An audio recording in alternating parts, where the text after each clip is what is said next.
Teka lang, Kuis. Huwag niyo muna inaano si Kimi. Bakit? Uy, mamaya may magalit kaya. Ibayaan niyo na naman.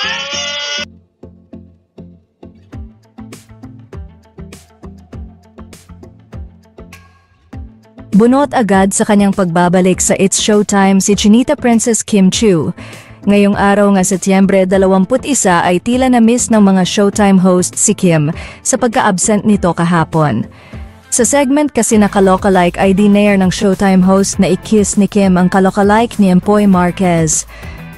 Game naman sana si Kim Chiu, ngunit pinigilan nga ito ni Teddy Corpuz at sinabing baka merong magalit. Natigilan si Kim Chiu nang sabihin nito ni Teddy at sinabing napaka-OA ng mga Showtime host. Matatanda na gumawa si Teddy Corpuz ng theme song ng Kim Pao sa kanyang TikTok account.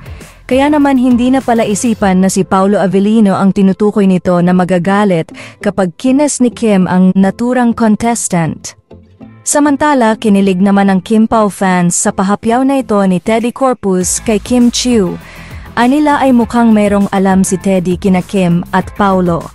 Hindi naman na kasi talaga makakaila na mayroon ng relasyon ng dalawa at tanging pag-amin na lamang kina Paulo Avellino at Kim Chiu ang hinihintay ng kanilang mga taga-subaybay.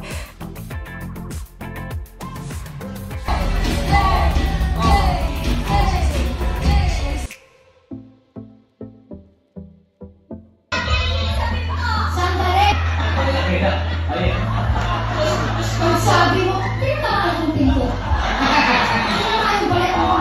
Sabi mo, ito umusok.